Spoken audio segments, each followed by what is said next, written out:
صلى الله عليه وعلى آله وصحبه أجمعين. درس اليوم إن شاء الله يعني هيكون مختلف شوية عن بقية الدروس، هيبقى درس عملي. يعني إيه عملي؟ يعني في عبادة من العبادات نعرف فضلها، ولكن ممكن بنكسل أو لا نعرف يعني إزاي نقوم بهذه العبادة. فإن شاء الله نستغل الوقت اللي احنا فيه في ان احنا نتعلم العبادة دي. العبادة دي هي من اسهل العبادات، وهي اذكار المساء واذكار الصباح.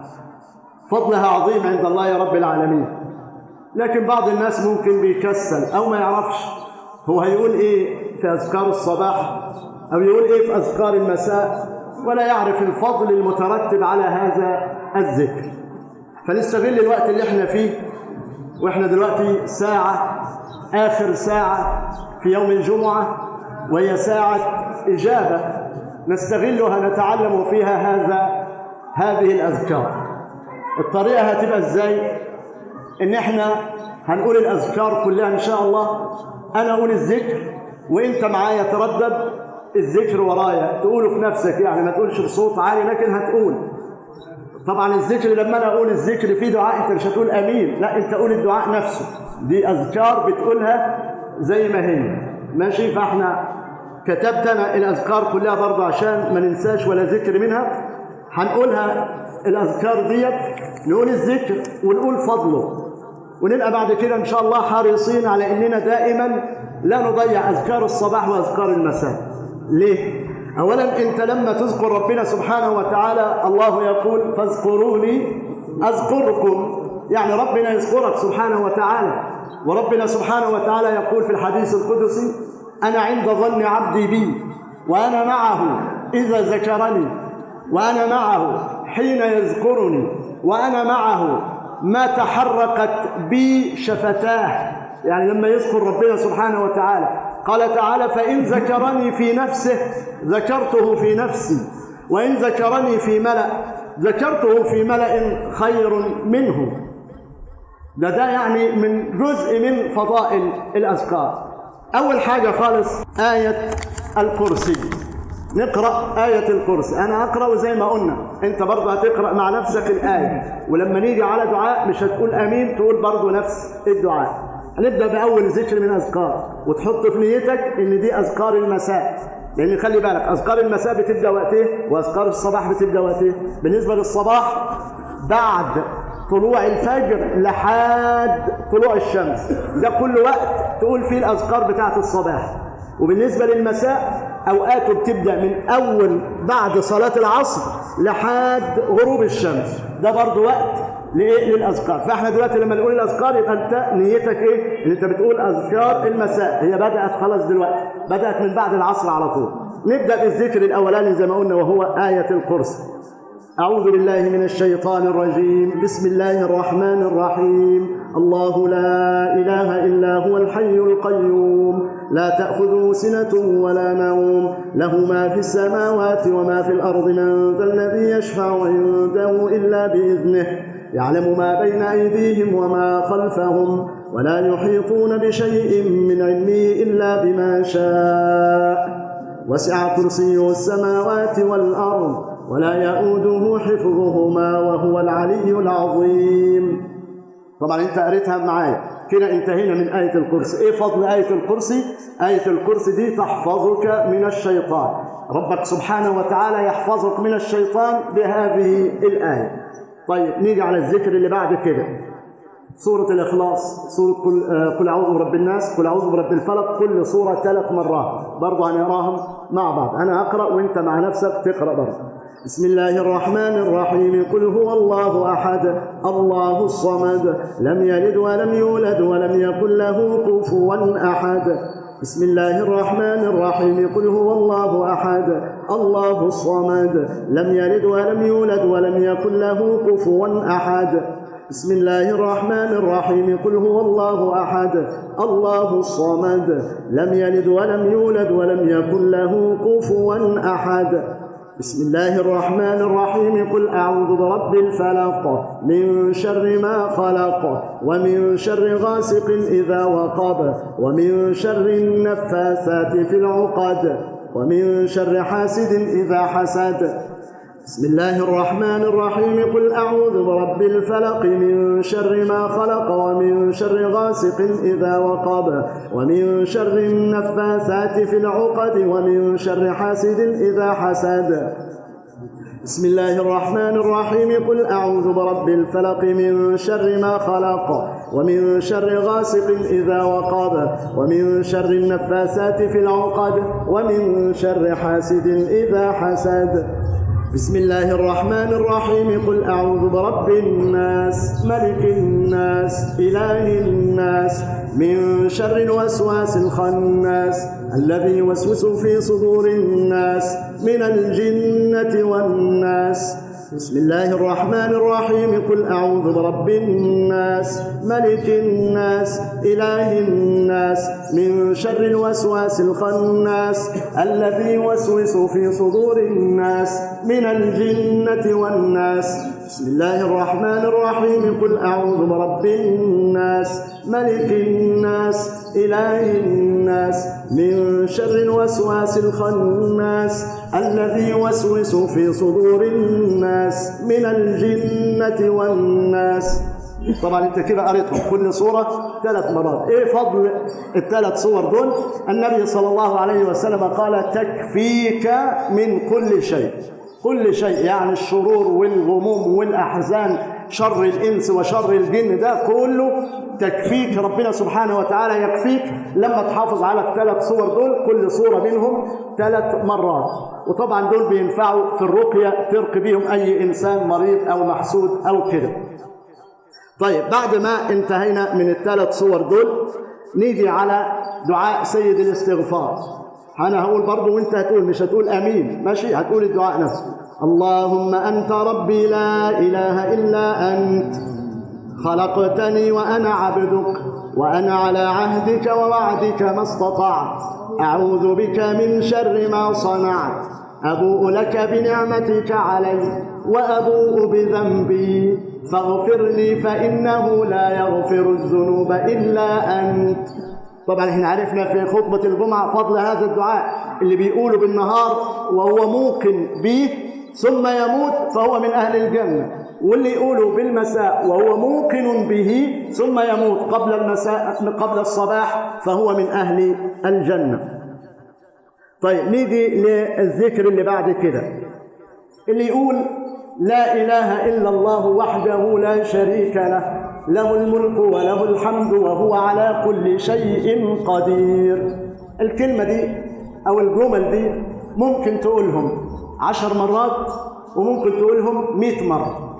طب إيه جزائي لو أنا قلتهم 100 مرة؟ أول حاجة 100 مرة ربنا سبحانه وتعالى يكتب لك بيها 100 حسنة ويمحو عنك 100 سيئة ويرفعك 100 درجة، وكانت حرزا لك من الشيطان. يعني حفظ كده يحفظك ربنا به من الشيطان. ولم يأتي أحد من البشر يعني بمثل ما جئت به إلا رجل زاد عليه. يعني أنت قلت 100، محدش هيبقى من البشر دول كلهم زيك إلا واحد زود عليك، يعني قال أكتر من كده. ليه؟ لا إله إلا الله وحده لا شريك له له الملك وله الحمد وهو على كل شيء قدير. طبعا ده احنا هنسيبه للآخر، انت إن شاء الله تبقى تقعد مع نفسك تكرره 100 مرة. وخلي بالك هو ما بياخدش وقت كتير، يعني انت لو هتقوله 100 مرة هياخد منك 7 دقايق. 7 دقايق تقول الذكر ده 100 مرة، بس هتاخد عليه ثواب عظيم. بالنسبة برضو للذكر ده عشان معلومة برضو جانبية، انت الذكر ده تقوله بعد صلاة المغرب برضه. يعني احنا دلوقتي بنقوله من أذكار المساء. بعد صلاة المغرب لو قلته ايه اللي هيحصل لك؟ هتقوله 10 مرات بعد المغرب. تخيل ايه اللي هيحصل لك لما تقوله 10 مرات. قال النبي صلى الله عليه وسلم من قال إثر المغرب، يعني بعد المغرب، لا إله إلا الله وحده لا شريك له له الملك وله الحمد وهو على كل شيء قدير 10 مرات، بعث الله له مسلحة يحرسونه. مسلحة يعني ملائكة تحميه. خلي بالك ده بعد ايه؟ بعد صلاة المغرب 10 مرات. ده مش تبع الأذكار بس نقوله كده يعني ايه كمعلومة. طيب نيجي بعد كده على الذكر الثاني. الذكر الثاني هو بسم الله الذي لا يضر مع اسمه شيء في الأرض ولا في السماء وهو السميع العليم. 3 مرات. بسم الله الذي لا يضر مع اسمه شيء في الأرض ولا في السماء وهو السميع العليم. بسم الله الذي لا يضر مع اسمه شيء في الأرض ولا في السماء وهو السميع العليم. ايه فضل الذكر ده؟ فضل الذكر ده عظيم جدا، لو عرفت فضله عمرك ما هتسيبه. بل ان العلماء بيقولوا ايه؟ لو انت جيت في يوم من الايام مكسل تقول الاذكار كلها، اوعى تسيب الذكر ده، ده من ضمن الاذكار اللي تحافظ عليها. بسم الله الذي لا يضر مع اسمه شيء في الارض ولا في السماء وهو السميع العليم.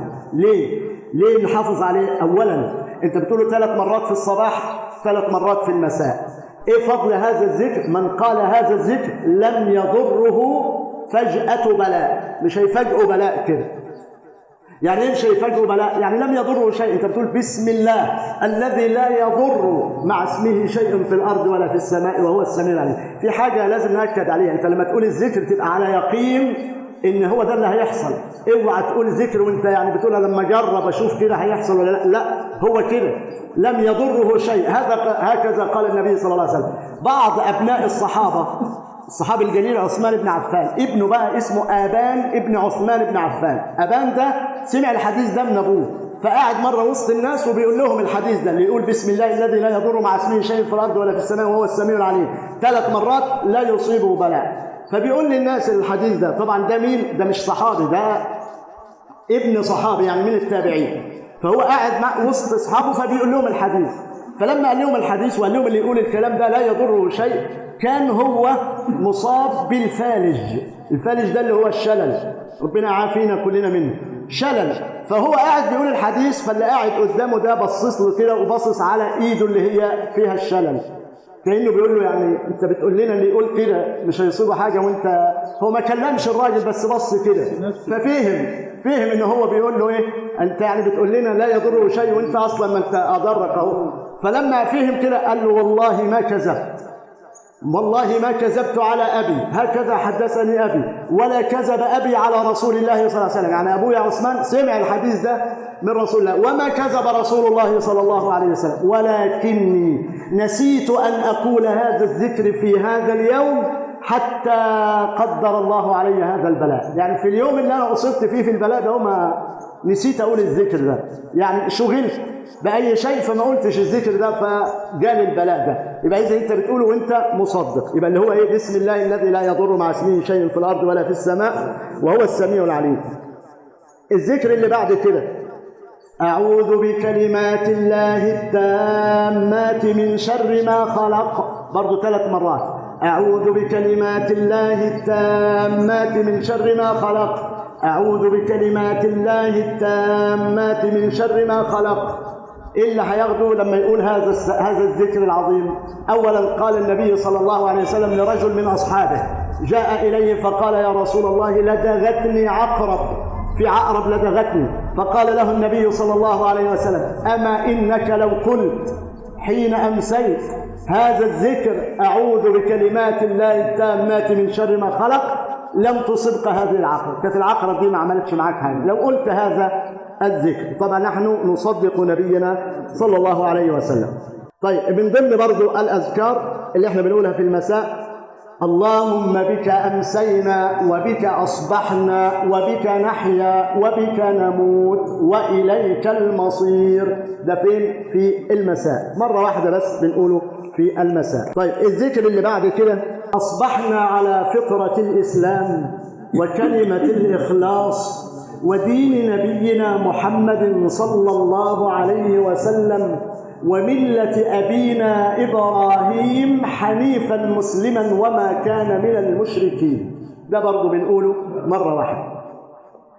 الذكر اللي بعد كده رضيت بالله ربا وبالإسلام دينا وبمحمد صلى الله عليه وسلم نبيا. وخلي بالك رضيت بالله ربا وبالإسلام دينا ومحمد صلى الله عليه وسلم نبيا ورسولا، ده ال3 حاجات اللي انت اصلا هتتسأل عنهم في القبر، من ربك وما دينك وما تقول في الرجل الذي بعث فيه. فانت لما تبقى مقرر الكلمة دي 3 مرات في المساء و3 مرات في الصباح ده طبعا أجرها عظيم عند الله. يبقى بنقولها 3 مرات: رضيت بالله ربا وبالإسلام دينا وبمحمد صلى الله عليه وسلم نبيا. رضيت بالله ربا وبالإسلام دينا وبمحمد صلى الله عليه وسلم نبيا. الذكر اللي بعد كده: حسبي الله لا إله إلا هو عليه توكلت وهو رب العرش العظيم. 7 مرات: حسبي الله لا إله إلا هو عليه توكلت وهو رب العرش العظيم. حسبي الله لا إله إلا هو عليه توكلت وهو رب العرش العظيم. حسبي الله لا إله إلا هو عليه توكلت وهو رب العرش العظيم. حسبي الله لا إله إلا هو عليه توكلت وهو رب العرش العظيم. حسبي الله لا إله إلا هو عليه توكلت وهو رب العرش العظيم. حسبي الله لا إله إلا هو عليه توكلت وهو رب العرش العظيم. اللي يقول الكلمة دي 7 مرات اللي قالوا قال صلى الله عليه وسلم: كفاه الله ما أهمه. أي حاجة بتهمك بقى، همها غم نكد، أي حاجة يكفيك الله شر هذا الأمر. اللي انت تقول دي 7 مرات. طيب الذكر اللي بعد كده: اللهم فاطر السماوات والأرض عالم الغيب والشهادة رب كل شيء ومليكه أشهد أن لا إله إلا أنت أعوذ بك من شر نفسي ومن شر الشيطان وشركه وأن أقترف على نفسي سوءا أو أجره إلى مسلم. برضه مرة واحدة. دي كان من ضمن الأدعية من سيدنا أبو بكر الصديق. سأل الرسول صلى الله عليه وسلم قال له: علمني يا رسول الله ذكر أقوله في الصباح وفي المساء، فعلمه النبي صلى الله عليه وسلم هذا الذكر. طيب الذكر اللي بعد كده برضو اللي هو سؤال الله العافية: اللهم إني أسألك العفو والعافية في الدنيا والآخرة. اللهم إني أسألك العفو والعافية في ديني ودنياي وأهلي ومالي. اللهم استر عوراتي وآمن روعاتي. اللهم احفظني من بين يدي ومن خلفي وعن يميني وعن شمالي ومن فوقي، وأعوذ بعظمتك أن أغتال من تحتي. طيب ايه الذكر ده؟ الذكر ده كان النبي صلى الله عليه وسلم يداوم عليه، ما تركه أبدا صلى الله عليه وسلم، اللي هو سؤال الله العافية. تبع العافية برضو في ذكر تاني بنقوله 3 مرات. تقول ايه؟ اللهم عافني في بدني، اللهم عافني في سمعي، اللهم عافني في بصري، لا إله إلا أنت. اللهم إني أعوذ بك من الكفر والفقر وأعوذ بك من عذاب القبر. دي مرة. ثاني مرة: اللهم عافني في بدني، اللهم عافني في سمعي. خلي بالك لما تقول الحاجات دي تستشعر معناها وتعرف سمعك وبصرك عيش معنى الدعاء، مش تقوله بلسانك بس. ماشي؟ اللهم عافني في بدني، اللهم عافني في سمعي، اللهم عافني في بصري، لا إله إلا أنت. اللهم إني أعوذ بك من الكفر والفقر وأعوذ بك من عذاب القبر، لا إله إلا أنت. المرة الثالثة: اللهم عافني في بدني، اللهم عافني في سمعي، اللهم عافني في بصري، لا إله إلا أنت. اللهم إني أعوذ بك من الكفر والفقر وأعوذ بك من عذاب القبر، لا إله إلا أنت. الذكر اللي بعد كده: يا حي يا قيوم برحمتك أستغيث أصلح لي شأني كله ولا تكلني إلى نفسي طرفة عين. على طول ده تداوم عليه. طب ليه؟ أولا الدعاء ده كان هدية من الرسول صلى الله عليه وسلم لابنته فاطمة رضي الله عنها وارضاها، فاطمة بنت رسول الله صلى الله عليه وسلم. بيقول لها إيه؟ يا فاطمة ما يمنعك أن تسمعي لما أقول، ما يمنعك أن تأخذي بوصيتي. قالت له: ما وصيتك يا رسول الله؟ قال لها تقولي الدعاء ده: يا حي يا قيوم برحمتك أستغيث أصلح لي شأني كله ولا تكلني إلى نفسي طرفة عين.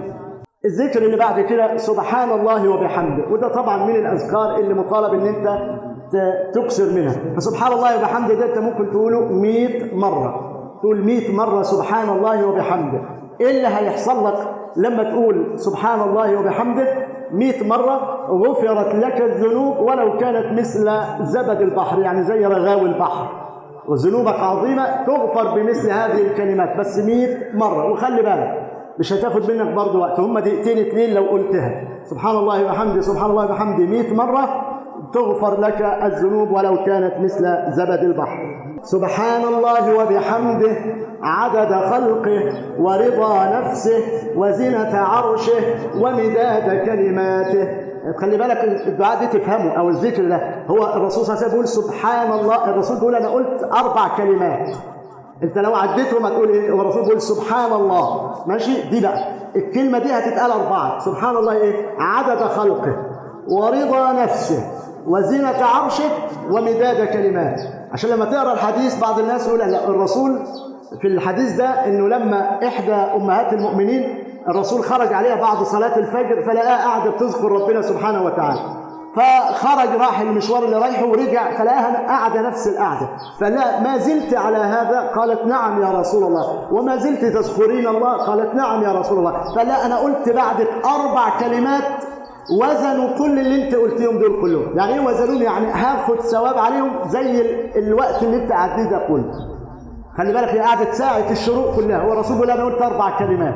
ايه ال4 كلمات بقى؟ اللي هي سبحان الله خلاها 4، سبحان الله 4 حاجات بقى ايه؟ سبحان الله ايه؟ عدد خلقه، رضا نفسه، زينة عرشه، مداد كلماته. ده 4 كلمات تقولهم برضه 3 مرات. يبقى سبحان الله وبحمده عدد خلقه ورضا نفسه وزنة عرشه ومداد كلماته. سبحان الله وبحمده عدد خلقه ورضا نفسه وزنة عرشه ومداد كلماته. سبحان الله وبحمده عدد خلقه ورضا نفسه وزنة عرشه ومداد كلماته. بعد كده آخر حاجة بقى اللي هو الاستغفار. وبرضه الاستغفار انت تقول فيه 100 مرة استغفرك واتوب اليك، استغفر الله واتوب اليه 100 مرة. يبقى انت عندك فيه 3 كده حاجات هتكتر منهم، 4 حاجات بتكتر منهم في العدد. أول حاجة خالص اللي هي لا إله إلا الله وحده لا شريك له، له الملك وله الحمد وهو على كل شيء قدير. ده 100 مرة ربنا يعينك وتجيبهم. تاني حاجة سبحان الله وبحمده برضه 100 مرة. ثالث حاجة بتكتر منها الاستغفار، أستغفر الله وأتوب إليه 100 مرة. آخر حاجة ودي لازم تكتر منها بقى اللي هي الصلاة والسلام على نبينا محمد عليه أفضل الصلاة والسلام. تخليها هي الختام بقى، اختم بالصلاة على النبي صلى الله عليه وسلم. وعاوز بقى تصلي الصلاة المختصرة اللي هي عليه الصلاة والسلام صلى الله عليه وسلم عليه أفضل الصلاة وأتم السلام، اللي هي الصيغة المختصرة كده ربنا يبارك لك. لو عاوز بقى تجيب اللي هي الصلاة الإبراهيمية اللي احنا بنقولها في الصلاة اللهم صل على محمد وعلى آل محمد إلى آخرها كده يبقى ربنا يعني كرمك خالص. ديت كانت أذكار المساء، وهي نفسها برضو بنقولها فين؟ في أذكار الصباح. أسأل الله رب العالمين أن ينفعنا بها وأن يجعل ساعتنا هذه ساعة إجابة، وأن يتقبل منا دعاءنا. اللهم تقبل دعاءنا واجعل أعمالنا خالصة لوجهك الكريم.